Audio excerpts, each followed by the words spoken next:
जो हमारे young protesters हैं उनसे, भैया प्लीज शांत हो जाइए, डिस्टर्ब मत कीजिए। जो हमारे यंग प्रोटेस्टर्स हैं अलग अलग स्टेट से, उनसे मेरी अभी मीटिंग हुई थी, डिस्कशन हुआ था, फ्रैंक डिस्कशन। सबसे पहले मैं इनके जैसे जो हजारों यंगस्टर्स हैं इनका और उनका धन्यवाद करना चाहता हूं कि ये कॉन्स्टिट्यूशन के लिए लड़े, एजुकेशन सिस्टम के लिए लड़े और इंडिया के फ्यूचर के लिए लड़े। मेन डिस्कशन वायलेंस पे था, हिंसा पे था, और इनका कहना है कि इन्होंने किसी पर हिंसा नहीं की, मगर इनका नॉन स्टॉप हरासमेंट हो रहा है, इनको धमकाया गया और इन पर लाठियां चलाई गई, इनको मारा गया। तो मैं चाहूंगा कि दो शब्द ये भी बोलें। बहुत अच्छा लगा क्योंकि मेन बात इन्होंने बोली कि देखिए, जब अन्याय होता है, चाहे किसी और पे भी अन्याय होता है, एज ए सिटीजन हमारी जिम्मेदारी है कि उस व्यक्ति को हम प्रोटेक्ट करें, उसकी रक्षा करें। और ये मुझे कॉन्स्टिट्यूशनल वैल्यू लगती है, नेशनलिस्ट वैल्यू लगती है। I am very proud of all of you. I am very proud of every single young person who has done this. You have done nothing wrong, and the question of accepting your apology does not arise. You do not have to apologize to anybody. You have not done anything wrong. I'd like to say two words in English. We had a freewheeling conversation with some of the young protesters. They mentioned to me how they were assaulted, beaten, threatened. I'm very proud of them. I'm very proud of what they have done, what thousands of young Indians like them have done. They have defended the Constitution. They have protected the idea of India. They have protected India's future. Complaining about the education system, which is a flawed system, a collapsing system, a useless system, is not a crime. If anything, the system needs to be changed. It needs to be corrected.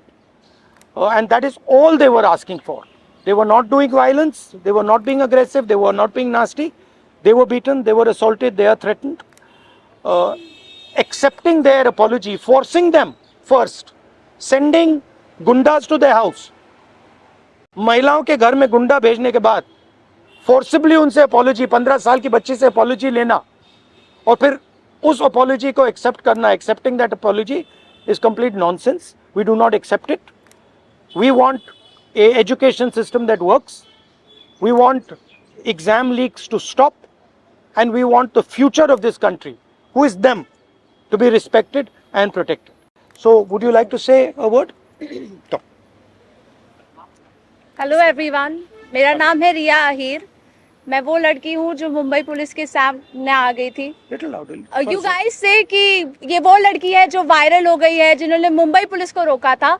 But मैं media से ये कहना चाहूंगी, मैं वो लड़की हूँ जिन्होंने 20 बच्चों को अनलॉफुली डिटेन होने से रोका था. Please change your narrative, change your perspective. पर जो भी मैंने किया उसकी वजह से मुझे बहुत हरास किया जा रहा है. ट्रोलिंग नहीं बोलूंगी मैं, क्योंकि ये ट्रोलिंग नहीं है, ये क्राइम है. और सिर्फ ये ही नहीं, जनता ही नहीं बल्कि पार्टी वर्कर्स भी अभी अपने फेसबुक पर पोस्ट लगा रहे हैं, मेरे बारे में गलत बोल रहे हैं कि मैं जो कुछ भी कर रही हूँ 140 रुपीज में अपनी बॉडी बेच रही हूँ. सर आप खुद ही सोचिए, उनके दिमाग में ऐसा कितनी गंदगी भरी रहेगी कि वो ये बोल रहे हैं. 27 को मैंने क्राइम रजिस्टर करवाया था. आज 5 तारीख है, मेरे हाथ में अभी तक FIR नहीं आया है. ना ये बेटियों को पढ़ने दे रहे हैं, ना ये बेटियों को बचने दे रहे हैं. मैं बस आपसे इतना कहना चाहूंगी कि एज मीडिया हमारी सबकी रिस्पॉन्सिबिलिटी होती है कि जिन बच्चों के लिए मैं खड़ी थी अब वो मेरे लिए खड़े हैं. एज ए सिटीजन हमारी भी रिस्पॉन्सिबिलिटी है कि एक दूसरे के लिए हम खड़े रहें. Thank you. एक सेकंड. हेलो, इनके बारे में मैं कहना चाहता हूँ. इनको पैलेट गन इंजरी हुई थी. ये थोड़ा आपको बताएंगे कि कहा जा रहा है कि पैलेट गन यूज नहीं की गई, ये आपको थोड़ा बताएंगे. मेरा नाम नूतन टोप्पो है और मैं झारखंड से बिलोंग करती हूँ। और प्लेट गन मैं अपने आँखों से देखी थी कि हमारे साइड गन पॉइंट किया हुआ था, और जैसे ही मैं मुड़ती हूँ ऐसे पीछे से मुझे गन फायर किया गया।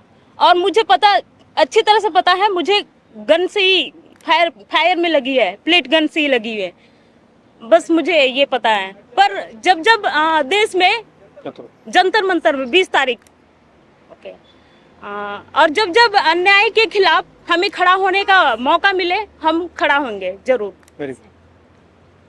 मैं फरानाज उत्तर प्रदेश से आई हूँ।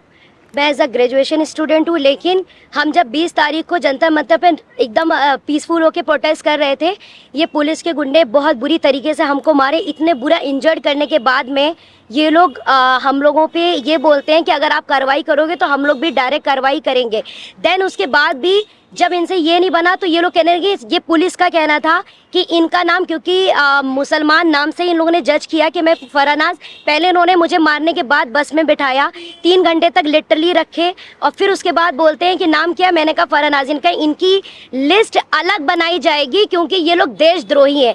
तो सर, अगर हम लोग शांति से प्रोटेस्ट कर रहे हैं, क्या हम देशद्रोही हैं? क्योंकि हम लोग नॉर्मल लगा रहे थे वंदे भारत और भारत माता की जय, उसके बावजूद भी हम लोग को मारने के बाद देशद्रोही बोलते। तो ये इन्होंने हमारे साथ किया। उसके साथ साथ सोशल मीडिया पे लगातार आ रहा है कि अरे ये लोग सिर्फ देशद्रोही पना करने गए थे। तो मेरा यही कहना है कि अगर आप लोग इस तरीके से करते रहोगे, लेकिन हम लोग बाज नहीं आएंगे, हम हक के लिए, अपने देश के लिए हमेशा खड़े रहेंगे। जय हिंद, जय भारत।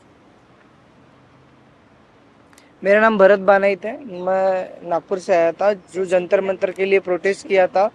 उस प्रोटेस्ट में मैं 20 जून से था, पर 20 जुलाई को हुआ वाकया, तो हमने धर्मेंद्र प्रधान के लिए जो इस्तीफा मांगा था, उस इस्तीफे के लिए इन्होंने इतना अत्याचार किया, इतनी बर्बरता की, शायद हमने अमित शाह का इस्तीफा मांग लिया होता तो इन्होंने हम पे सीधा गोलियां चला दी होती, बॉर्डर बना दिया होता जंतर मंतर को। मुझे इस तरीके से लगता है, क्योंकि हमने जो सहा है, मैंने खुद कई बच्चों को एम्बुलेंस में डाला, जो ब्लीडिंग हो रही थी, उनसे ब्लीडिंग हो रही थी, मैंने उनको डाला, तो सामने जाके उनको रोका गया था। उनको रोकने के बाद उनको फिर जिनके सर पे लगी थी उनके पैर तोड़े गए, और जिनके पैर टूटे थे उनके सर फोड़े गए, हाथ तोड़े गए।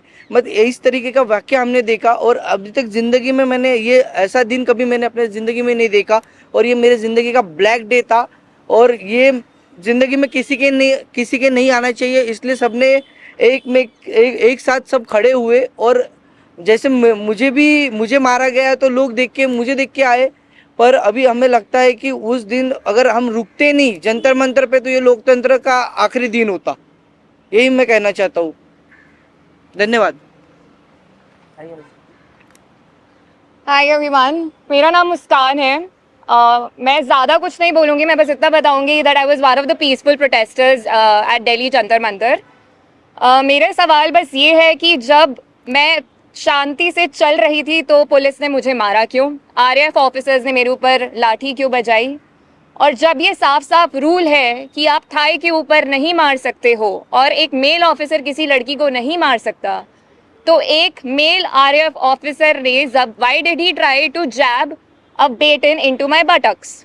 मेरा बस इतना सा सवाल है। और अगर इसके लिए जिसको भी उसने ऑर्डर दिया था, अगर वो आके मुझसे माफ़ी मांग ले तो मुझे भी बहुत खुशी मिल जाएगी।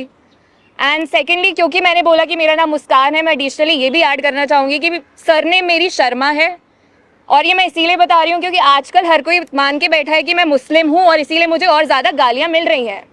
And that does not tell anything about me, but that tells a lot about the narrative जो इस कंट्री में अभी सेट हो रहा है, कि अगर इसने सरकार के खिलाफ बोल दिया तो ये तो मुस्लिम है, और जैसे ही आप किसी को मुस्लिम बना देते हो समहाउ वो अपने आप ही एंटी नेशनल कैसे बन रहा है। तो हम इस नैरेटिव को बहुत ज़्यादा आजकल फॉलो कर रहे हैं, और ये जितनी भी ट्रोलिंग आजकल हो रही है इंटरनेट पे, जितना भी हरासमेंट हम लोग फेस कर रहे हैं, ये इस कंट्री का नैरेटिव बताता है बहुत साफ साफ। Thanks. So can I ask one question? आप सब लोगों से सवाल है कि आप कह रहे हो इंटिमिडेट किया जा रहा है, आप कह रहे हो डराया जा रहा है, आपकी कनेक्शन हो रहा है, even though you are standing here, what makes you standing here? No, but I want to say something else, which is even more powerful. That there are young people who are standing here in front of India's press. But Amit Shah and the Prime Minister don't have the courage to stand here. अगर ये बाहर जाएगा उसके बाद हमें रोज और गालियां पड़ने वाली हैं। What makes you standing They are क्योंकि Indian. कल को मेरे साथ गलत होगा, मेरे साथ कोई आके खड़ा नहीं होगा अगर आज मैं दूसरों के लिए आवाज नहीं उठाऊंगी। और ये ऐसी कंट्री है, टू बी वेरी ऑनेस्ट, जिन लोगों को मेरी सुरक्षा करनी चाहिए उस दिन मैं उन्हीं लोगों से पिट रही हूँ। So as a woman of this country, please tell me where am I supposed to go to for my protection. मुझे बस आप इतना बता दीजिए। Just 1 second. One second. मेरा बस एक सवाल है जो भी ये देख रहा है उनसे, क्या जस्टिस आपको सिर्फ तभी मिल सकता है जब आप कोई कॉन्स्टिट्यूशनल वर्कर हो, या आर्टिकल 14 के हिसाब से जस्टिस सबके लिए इक्वल है? ये मेरा सवाल है। So no, last thing I want to say. 1 second, we're not taking any more questions. Last thing I want to say is that for them to come here, जो आपने बोला, it is an act of courage. It is not easy for them to come here. They are facing harassment, they are facing violence, they are facing torture, and I am very proud that they have the courage to speak so eloquently, so beautifully about what they are feeling.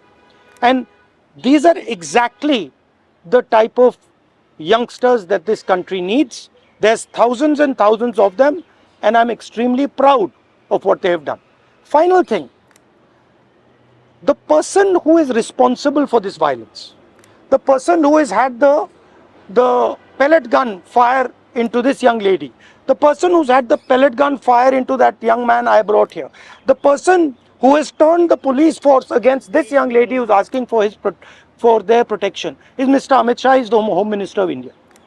He does not have the decency to come to Parliament. He does not have the decency or the courage to comment on what has happened. And there's only two possibilities. One, he did not know that this violence was being carried out on the children, in which case he's incompetent. And two, that he ordered the shooting of the pellet gun, he ordered the violence on these children, on these youngsters, which means he is culpable. Either way, he is responsible. Thank you very much, and thank you very much for coming. All the best. Thank you.